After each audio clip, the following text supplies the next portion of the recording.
Students, welcome to instant study with Neha. आज हम class 9 science के चैप्टर 4 स्ट्रक्चर ऑफ एटम में Niels Bohr's atomic model discuss करेंगे।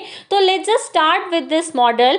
आपको पता है इससे पहले हमने रदरफोर्ड्स मॉडल का ड्रॉबैक पढ़ा था। तो to overcome drawbacks of Rutherford's model, Niels Bohr in 1912 propose the new model of structure of atom. यानी कि रदरफोर्ड के ड्रॉबैक्स को ओवरकम करने के लिए नील्स बोहर ने 1912 में अपने एटॉमिक मॉडल को प्रेजेंट करा था। तो उसकी हम पोस्टुलेट्स पढ़ते हैं। Only certain special orbit known as discrete orbit. Discrete orbit मतलब क्या होता है? ऐसी ऑर्बिट जो क्या होती हैं, स्टेबल होती हैं यानी कि फिक्स्ड होती हैं, are allowed inside the atom. जैसे हमने रदरफोर्ड मॉडल में पढ़ा था, ये न्यूक्लियस होता है और जो इलेक्ट्रॉन होते हैं it revolves around the nucleus in a circular path. यानी कि वो सर्कुलर पाथ में न्यूक्लियस के अराउंड क्या करते हैं? रिवॉल्व करते हैं।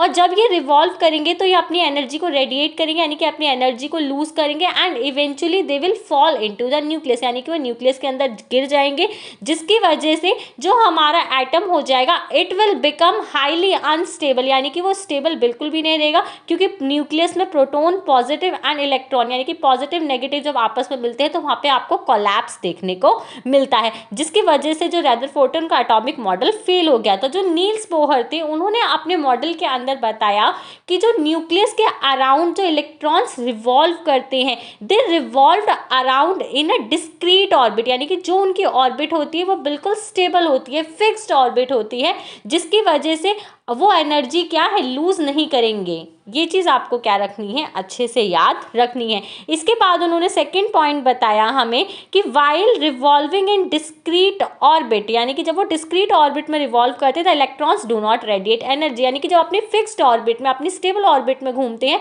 तो वो एनर्जी को रेडिएट यानी कि एनर्जी को गिव आउट नहीं करते हैं। क्योंकि एनर्जी कब एब्जॉर्ब होती है? Energy is absorb by an atom only when an electron move from one orbit to another. यानी कि जब कोई इलेक्ट्रॉन एक ऑर्बिट से दूसरी ऑर्बिट में जाएगा तभी उसकी एनर्जी लूज होगी, अदरवाइज उसकी एनर्जी लूज नहीं होगी। और ये जो ऑर्बिट होते हैं, शेल होते हैं, इनको एनर्जी लेवल्स क्या है बोला जाता है। तो नील्स बोहर ने बताया कि न्यूक्लियस के अराउंड आपको फिक्स्ड ऑर्बिट देखने को मिलती है।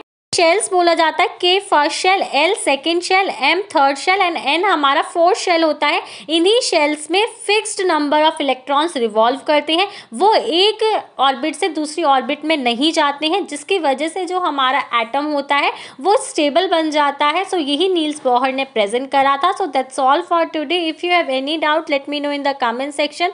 For more such videos please subscribe my channel and thanks for